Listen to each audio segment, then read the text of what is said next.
Hello, and thank you for tuning in to part 2 of our series, The Devil Went Down to Missouri. This will be the final part. If you haven't already listened to part 1, obviously, make sure you go and do that. Otherwise, enjoy.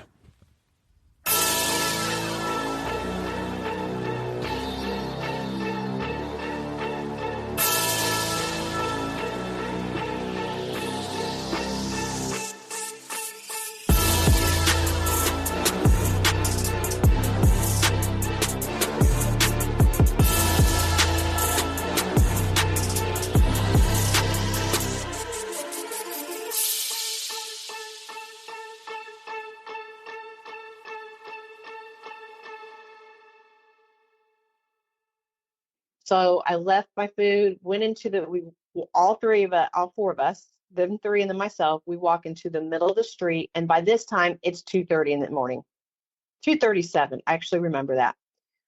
Leaving the living room, going in the middle of the street.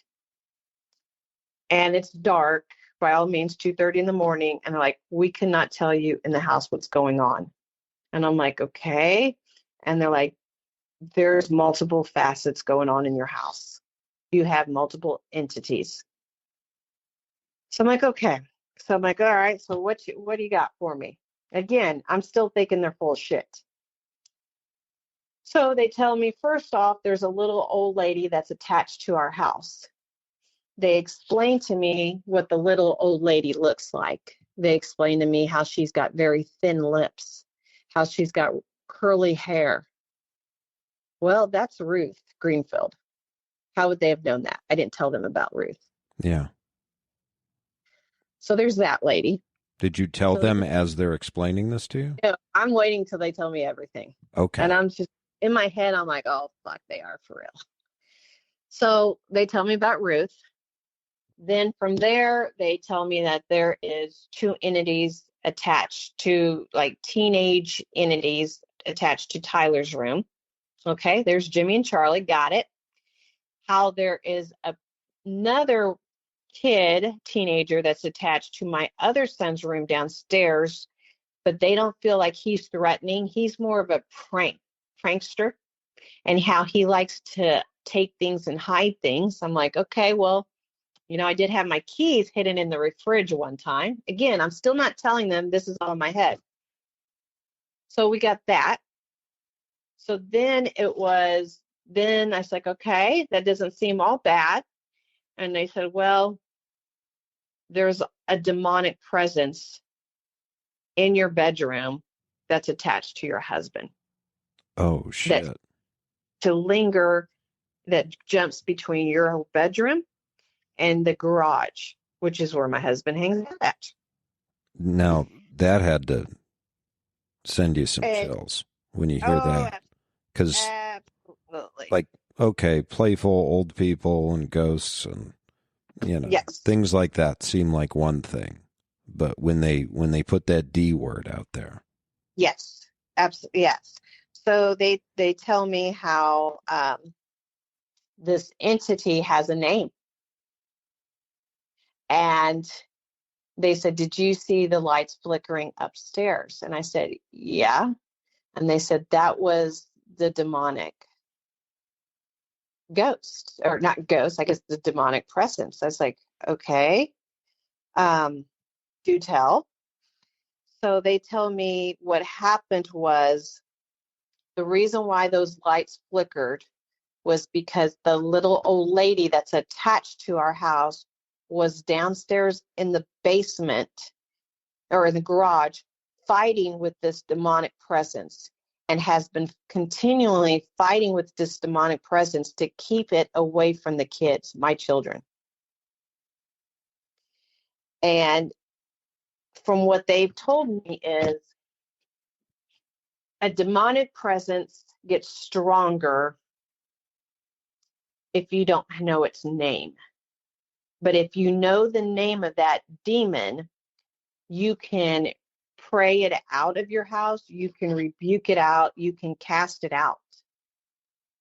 And this little old lady had finally gotten the name of the demon, and he was mad at her and threw her upstairs in the hallway, and that's when those lights flickered.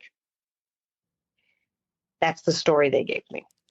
Wow. And I mean, they must be seeing all of this. Yes, they saw. The sensitive, the mediums. They must be. Yes. Wow. Yes. Yes. They did. Yes. So that's what they said. I'm like, okay, a little bit of an overload. They told me the demon's name was called Bader.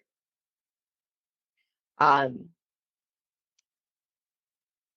it looked like it was a baby demon. And according for the demon to grow stronger, it had to take a life. And the easiest life to take was my husband's, because he was in a dark place. And I asked them, I'll never forget, I said, what does ultimately the demon want? And it said it wanted our son Tyler, because he was psychic. He was a medium. If they got Tyler, it would become more powerful. So that's where we were. Oh, wow. And that's why they couldn't tell me in the house, because the demon was still in the house. That has to be horrifying to hear that. Yes. And so, I mean, they've already kind of proved to you that they're legit. That what they're saying has been what you've been finding out, like hard facts about. Yep. And now what you thought was maybe just a couple of playful ghosts is this whole other thing. This very nefarious presence. And absolutely. And then they're just going to leave and you have to go back to bed at 3 a.m. Right? Yeah. So that's where we were. So I'm like, okay, so what do I do? What do I do? And they were worried about Tyler, most definitely. They weren't for sure that Jimmy and Charlie, yes, there was that they used to live on the land, but was that truly Jimmy and Charlie? Yeah. Because it could be a demon posing to be his buddies playing with him. That's what always creeps me out when I watch stuff like that. You hear like, okay, it's pretending to be a ghost. When it's really a demonic presence. Like a playful child ghost. And of course, if there was something demonic, it would know all of that. Yes. But really what was keeping that demon at bay was this little old lady. So that's why she was yelling at them. Yes. When they were playing. Yes. Oh, wow. The little lady. That just gave me chills. The little lady, Ruth, she was really attached to Tyler, my daughter's room, which was right next to Tyler. She, like I told you, she had very thin lips and very curly hair. My daughter has very, very long curly hair. And the medium said that they could see past pictures of her just staying in Leah's room, and she would twirl Leah's hair, just constantly twirling it. But she was very concerned and was watching Tyler too. Jordan was in California, but she was the one that was keeping this demonic away. It was her. Wow. So they wanted me to get the priest back to the house. They wanted the priest to come bless the house again. They wanted us to go, the kids to go through and get baptized. Then every day to do like a Bible, and they were Christian, so I did it. I like that. They have a Christian base. Every day wanted us to do like some type of prayer, Bible study in the front room. So that type. So, okay, we can do that. So they left, and I remember they left. I remember going back in my bedroom, and I laid down in bed, and I was like stiff as a board, covers over my face, because my room was haunted. I mean, that was the darkest area was there, and was the garage. And your husband's knocked out sleeping at this point. He's knocked out sleeping, doesn't know what the fuck just happened and what I know. Yeah. And you're all by yourself. Yeah, there's that. Oh, man. Um, That must have been a rough night. Yeah. So the next day, he texted me in the morning, and I remember he's like, "Oh, so what'd the ghost hunters find? LOL." And I was like, "Do you really want to fucking know?" He's like, "Yeah." And I was like, "You better call me then." So he's like, I'll call you on break." So he goes and he calls me. So I drew up everything they told me. And I remember I'm like, "Hello, do you hear me?" And he's like, it was just dead silent. And he's like, "Yeah." And he was very melancholy. I was like, "Mike, what the fuck?" And he's like, "I know where it came from." I was like, "What do you mean you know where it came from?" He goes, "I think I know where that evil presence could have came from and why why it's attached to me." And I'm like, "Well, please share. I'd like to know that." So he tells me that when he was about 15 years old, they went to a place in Kansas City. It was called, I think, Happy Rock. It overlooks the downtown Kansas City skyline. And he used to hang out with kids that were a little bit older because they could drive. He said they would go down to Happy Rock, and I think it was called Happy Rock. I'll have to find out for sure. I just, like I said, it's been a little bit. But anyways, he used to hang out with these kids because they could drive, and they would go up there and to this park, and they would get stoned. And he's like, "I know it was bad." He's like, "But," he goes, "that's just kind of what we did. I hung out. We'd always get stoned." He said, "I remember one time in particular when we were there." And he said, "I've been there, 20, 30 times we've done this." And he said, "But this one time," he said, "it was like on a Sunday." And he remembers that it was a cement slab. And in that cement slab, there was a pentagram, the star or the circle. And he remembers there was candles, there is like a ceremony that taken place. And he's like, "I didn't think nothing of it." He goes, "We're too busy getting high." And all of a sudden, he goes, "I kicked the candle over and that was it." He goes, "I didn't think nothing of it. We joked and laughed about it." And he goes, "It makes sense now." I'm like, "Well, what are you talking about? It makes sense." He said, "Well, when I kicked that candle over, that was a Sunday." And he was very much into sports. He said, "The next day I broke my leg." And he said, "And I never played sports again after that." He said, "I just kind of he goes, he goes, "I turned into Hyde from the 70s show. I was Mr. Conspiracist and I smoked pot." I Jeez. was like, "I never." Was it the same leg you used to kick over the candle? Yeah. Yeah. And I said, "What about your buddies?" And he starts naming, and I think there's like 3 of them. He names them. And I was like, "Well, where are they now?" He's like, "They're all dead." I was like, "What do you mean they're all dead?" And he starts telling me they all committed suicide. Holy shit. Were they kicking over candles too? Yep. So Mike was the only they one. were just messing up this little ceremony that it either They was about to just, take place, but they didn't see any people. no, They I think just the saw this. ceremony had taken place the night before, and it was like, it was Oh, what the still burning. the candles were still burning. Yeah. Like it was still there, like a very light, like candle Wow. burn. You leave it all overnight, Yeah. very, and they walked up on it, and And they they're just just being, started mashing stuff and probably yeah, joking around like boys do and being boys. just thought it was funny. Like, oh, Like, devil worshippers, I'm going to go mess up their stuff. fucking retard, Yeah. just kick the candle Uh, over, they're I'm a just being, teenage boy and I'm invincible. yes, Yeah. absolutely. Don't they all think that? I have one I've myself. done that. I was like that too. Yeah, that's it. That's all they were doing. I am, yeah, they're all dead. My husband's the only one still alive. That's really fucked up. And how old is he at this point? Mm, 45, 48, somewhere around there. He's a Jeez. little So older. this was 30 years before Yeah, that. yeah. So he thinks some kind of thing has been attached to him since then. Hang tight. We're going to take a quick break and be right back. Multispective is a podcast where we interview individuals around the world with unique stories and experiences. Guests share in detail some of the traumas they faced.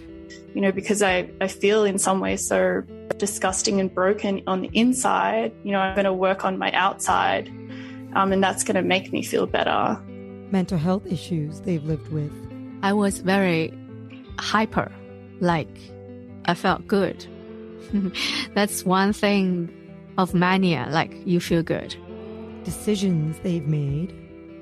My life changed drastically in that moment. That one moment, I can't even begin to describe to people how hard, how good, how scary, how disturbing and emotional that moment was smoking crack. And more importantly, how they found strength, resilience, and healing. Just being able to think and have conversations and walk places, that really helped me, accelerate the process of, rebuilding burnt bridges. Tune in, subscribe, rate and review Multispective on www.multispective.org or your preferred podcasting app. You can also find us on any of the social media platforms that you use. Your feedback is always welcome. Lots of love, Multispective.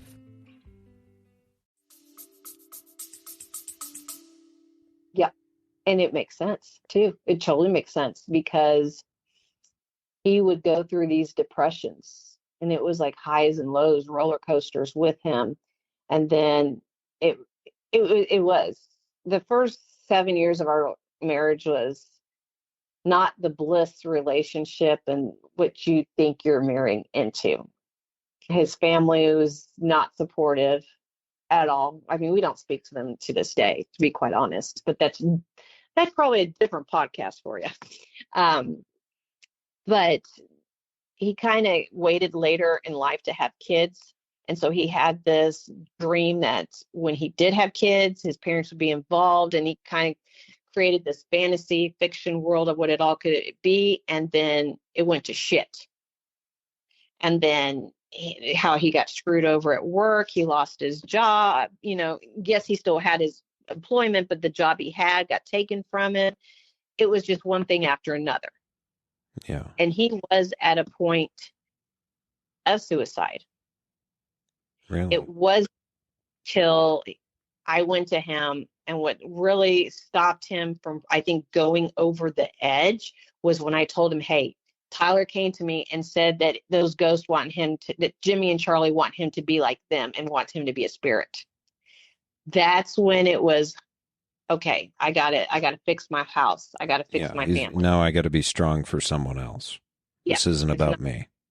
Yes, this is not me. These are my kids. And it's like, I mean, this is just so fascinating because you couldn't have connected these dots looking forward, but then looking backwards, it's like, okay, he was at a moment of weakness, just where life had just beat him just enough to where something could kind of slip in. Maybe something that was lying asleep or waiting could kind of come in. And then it's like, this, the older lady ghost, what was her name again? Ruth. So this Ruth might have been lying dormant there as well. Might not have heard hide nor hair from her or any other thing until this demonic presence comes in. And that's kind of the story you're telling.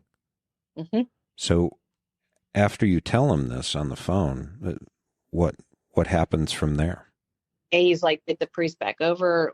We'll do what we ever do. He's like, I'll join the Catholic Church. He's like, no, I'm not letting this happen. And he's like, oh, we'll get this fixed. I'm like, okay. So I called Father Al. Father Al came back over. He started telling us stories about here in Kearney, to where we're not the first place that he's had to do this. And he starts telling us some older stories about our town and where the railroad is built, which is maybe a mile from our house, was actually built by the original settlers, which were like French and Indian fur trader types. He starts telling us, well, then now I'm making the connection. Well, our first landowners were fur traders. Well, when they put our railroad in town here, they were putting it in and they found all sorts of dead bodies. And they put the railroad tracks right on top. So this town has a lot. Like I said, Jesse James lives, a family home is very, very close to us. You know, I can be there within 2 minutes. I guess he had a little brother that died. I think his little brother's name was Samuel, from the Pinkertons, when the Pinkertons were after the James gang and trying to find him. And when his brother died, they hid out over in our area where our house was. And so real quick, the Pinkertons are the outlaw hunters. Those were the investigators that would basically come in and hunt you down if you were robbing banks, stagecoaches, and hiding out somewhere. These guys were like the FBI of the time. They were, absolutely. And they bombed the Jesse James family home, and his mom ended up losing her arm, and his little brother Samuel died. Yeah, they were ruthless. I mean, some of the stories about the Pinkertons are just, it's crazy. And that they were based out of New York, weren't they? Yeah. They worked for the banks. They were like a private, they were hitmen. Yeah. Yes, they were. Yes, they were. So, you know, we had so many different areas that kind of encompass this whole story. Well, it's kind of like a perfect storm. It was brewing. And Father Al was telling us little other things that he's done before here in Kearney. So we weren't the first house. That kind of made me feel a little better. Still not best, but a little bit better. Well, then he came through the house and he re-blessed the whole house, went through each room again. And this time Tyler was there. Jordan was still gone at wrestling camp. And then it was Mike and I. And then he blessed all of us, including Tyler. Tyler still didn't understand what was going on. He just thought there's a guy praying for him. Okay, that's fine. Grandma does it too. He didn't think nothing of it. So the next day, I remember after Father Al had blessed the house, that happened like on a Monday. Then on Tuesday, I was getting dressed in the hallway. Again, Mike worked a different type of shift, so I was letting him sleep. Tyler comes up to me, he said, and very excited, very, very excited. He's like, Mommy, guess what? I'm like, what's up, Ty? And he said, Jimmy and Charlie are gone. I said, what do you mean they're gone? He said, they went to the light with their mom and dad. And I said, well, are you okay with that? Yeah, I'm fine. They're happy. They get to see their mommy now. And then he just took off and left. Like it was no big deal. Yeah. No big deal. Yeah. Just guess what happened today. Yeah. I had chicken nuggets for lunch and Jimmy and Charlie went to the light. Yeah. Hey, kids are just amazing with that stuff. That's fascinating. And, you know, I had to get to work, took him to preschool, I think, or he was just starting kindergarten at the time, took him to school. And then after school, you know, we come home that evening. And I do remember talking to him a little bit about him. I'm like, are you okay that they're gone? And he's like, yeah, I'm fine. And then he said, it's okay. I still see other people outside the window. I'm like, oh, fuck. And this again. Yeah. And I was like, really? And he's like, yeah. He said that, but they stay outside. They don't come in our house. And I said, well, what's one of them look like? He starts explaining a man with a soup, and it has tails, and how he's got a really tall hat, and it kind of reminded me like Abraham Lincoln type look. And I remember I said, well, does it scare you? He's like, no, why would it scare me, Mom?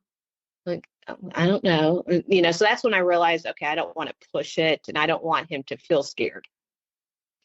So I kind of left it at that. Well, then I called we call them our ghost hunters. I called them. I told them about Father Al. coming over, and then I told them about what Tyler had said. So they were happy to see that transition. So then that did work out to where Jimmy and Charlie were not evil entities, that they were ghosts there, but that's not to say that the evil entities doesn't take over them sometimes, is the way they explained it. And that maybe that's why Ruth kept such a good eye on them, and to make sure that evil's presence wasn't coming up to bother them. I mean, it's the way they explained it to me. Yeah, and we can only suppose. I mean, with all of this stuff, I mean, it's so hard to prove or to get like a hard fact or a recipe or an instruction manual. No, there is no instruction manual. Yeah, I mean, there's patterns, there's things that are always kind of similar, but a lot of it you're just supposing and trying to kind of guess. And you may be wrong, but, you know, you're doing the best you can with the information you have, I suppose. Oh, yeah. So then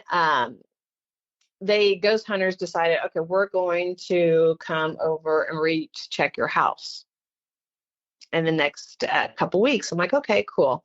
So it was about a month later, more so, that they came over. And when they came over, they're like, oh, I can feel it. And again, they're feeding off each other. I'm like, okay, can you talk to me this time? And they're like, and they laughed at me and they're like, yes. They said last time that they were over and the evilness was at our house, how they couldn't even barely go to the upstairs, especially by where our bedroom was, because the evil presence was there so much.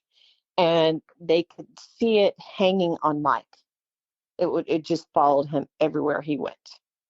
And now the house was more uplifting, more inviting, how that evil presence was not attached to Mike anymore at all.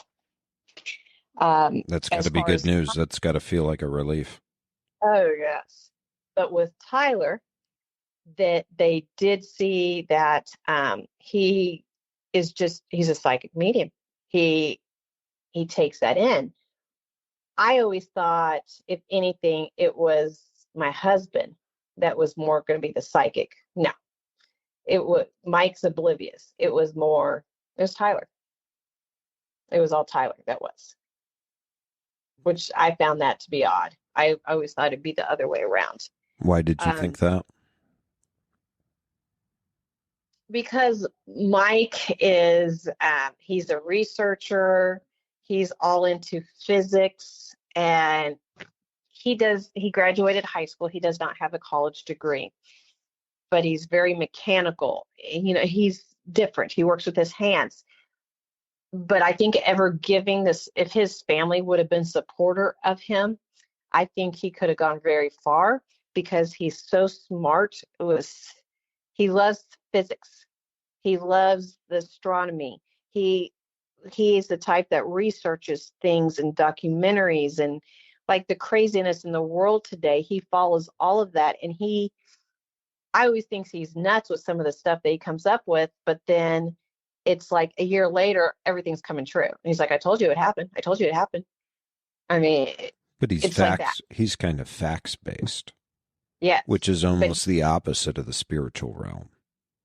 Yes. And I've heard of kids that sometimes have that medium ability, and then as they get older and more, I guess, grounded into the real physical world, that kind of leaves them.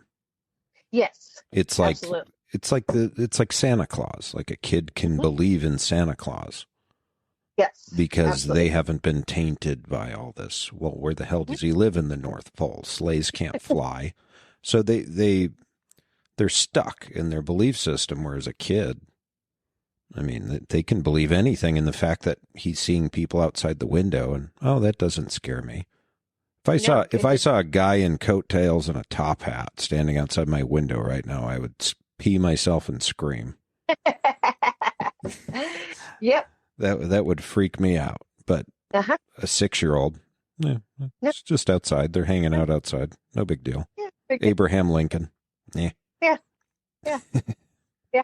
That's just what we do at our house, I guess.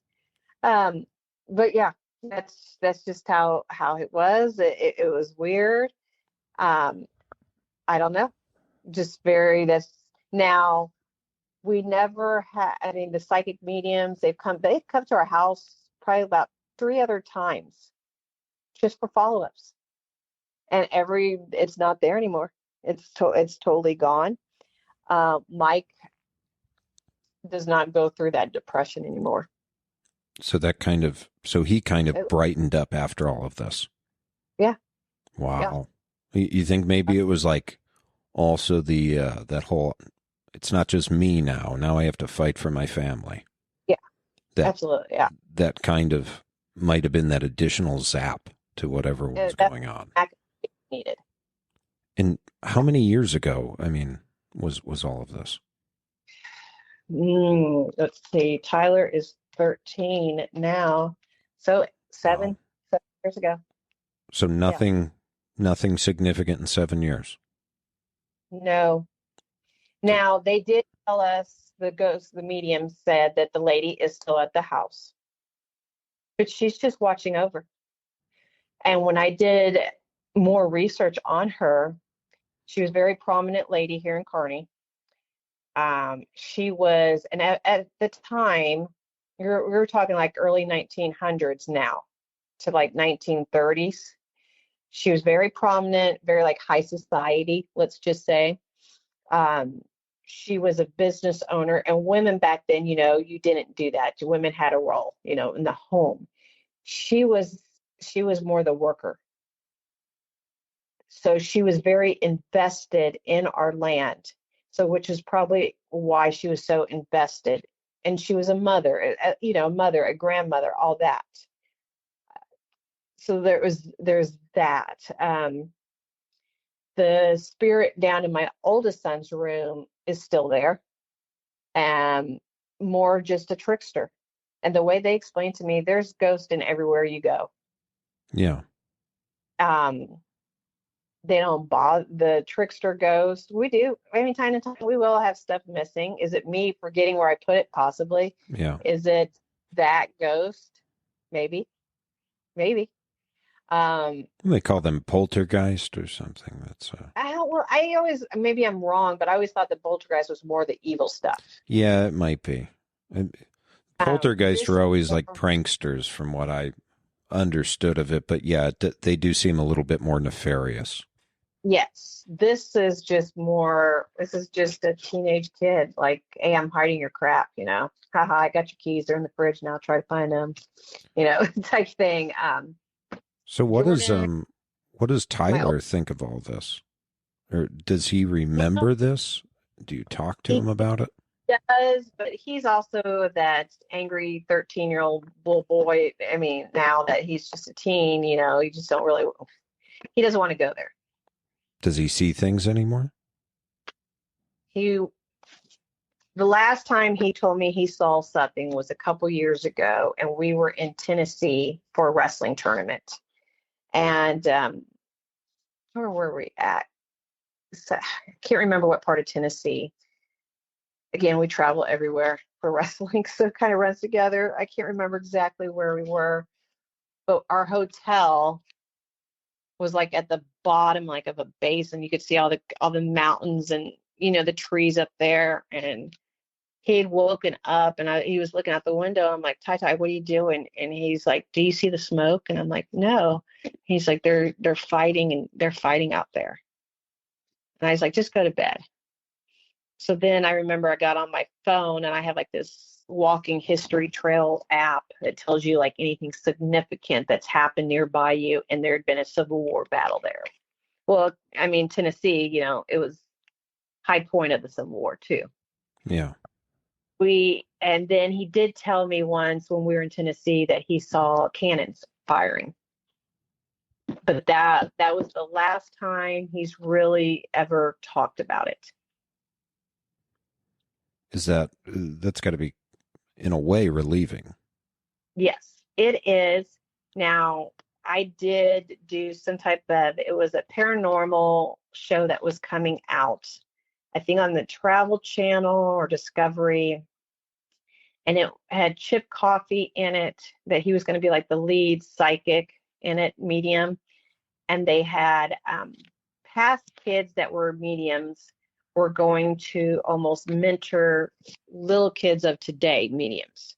Okay. And I told his story, and they put him through like 4 different medium tests that they wanted to do. And he passed every single one. Every single one. He got everything right. Oh, wow. Yes. What kind of And tests so were these? it was, they sent him a picture. One was a picture and wanted him to tell a story, what he saw in here. And it was a picture of a barn. And Tyler told the story about how there was nails on the ground. And you look at the picture, all you see is like a barn. You don't, in the hay, you don't really see the nails on the ground unless you got to like seriously zoom in. And he had a whole story that he told about the nails, how they were homemade nails, about the guy had made the nails there, and it started. It was like a whole story about it. And he told him that. Sure enough, he was right. How he picked up on that little tidbit. Nobody else would have saw.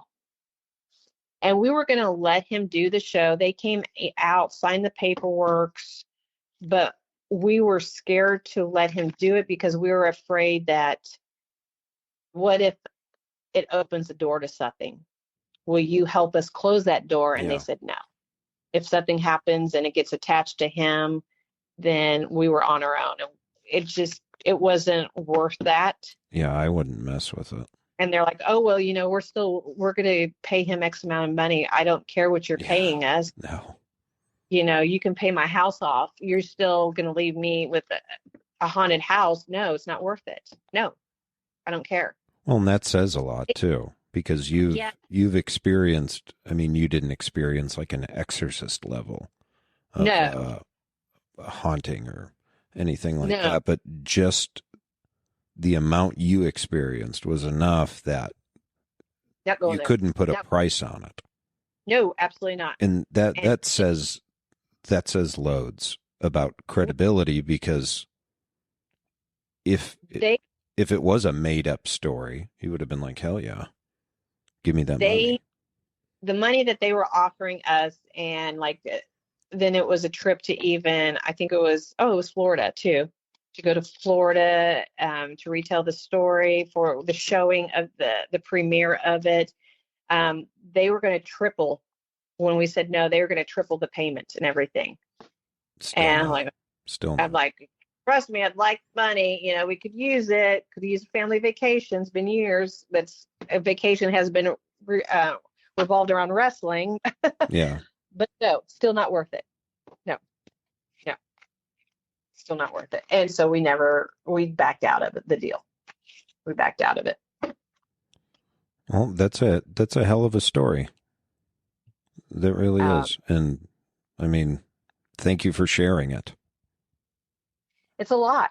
Most definitely is a lot. Now we do go to church. We're part of the Catholic Church. Our oldest goes to Catholic high school. The kids and the others will feed into the Catholic high school too. We have Christian symbols in every room. I carry holy water with me. The rosary goes with me everywhere I go now. We haven't had. It changed. That had to be such an incredible change. It did. From being maybe, I don't know, apathetically spiritual. Yes. To actively spiritual, and understandably so. It's kind of like deathbed repentance, right? And I had a core group of friends that I hung out with. There was probably about a good 5 of us. And when this all was taking place, I had to step back because I had to fix my family. And to this day, I only speak to 2 of those girls out of the 5.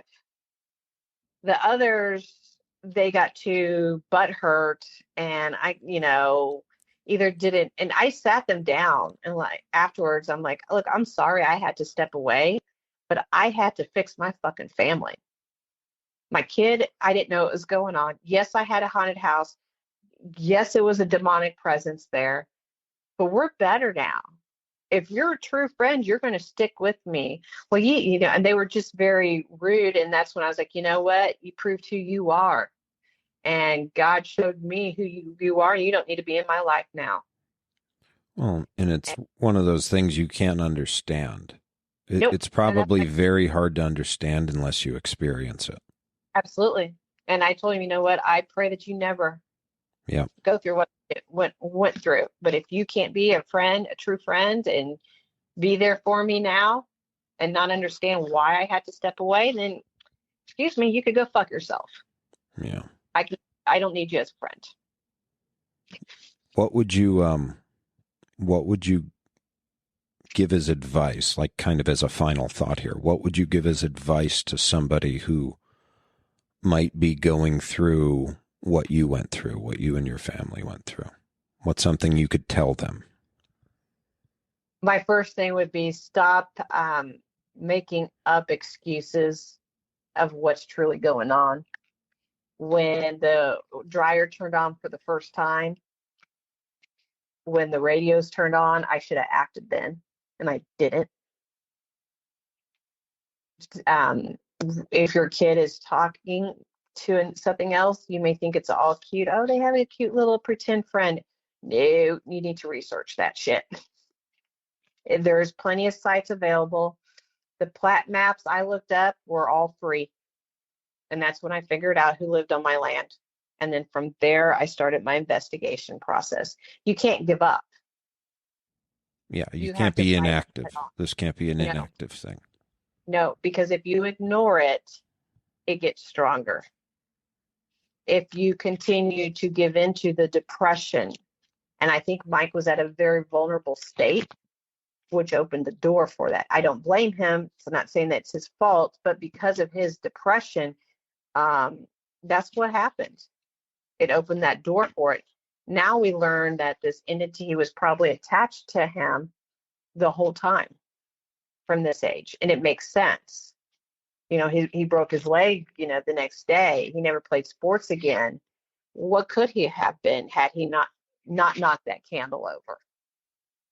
But he did, and he said he had to learn and live with, but that's his testimony now.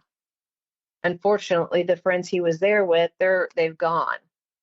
They're all passed away. He's the only one that survived, and it's alive to tell the story. So I mean, get your house right, you know? Yeah. Get your house right. Get yourself right. Yeah. Be active and listen. Pay attention. Mm-hmm. Be aware of your surroundings. Yeah.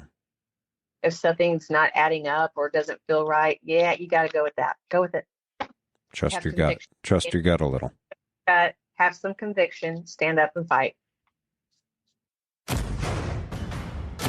We hope you enjoyed this episode. If you liked it, make sure that you go ahead and subscribe to us. That helps. We need to build our redacted army up here. Also, give it a rating. Whatever platform you're listening on, give it a thumbs up, give it a 5 stars. That helps. That helps tremendously. That helps smaller shows like ours to grow. And it's decentralizing the information, decentralizing your media. And we would really appreciate it. Like, subscribe, review. Thank you.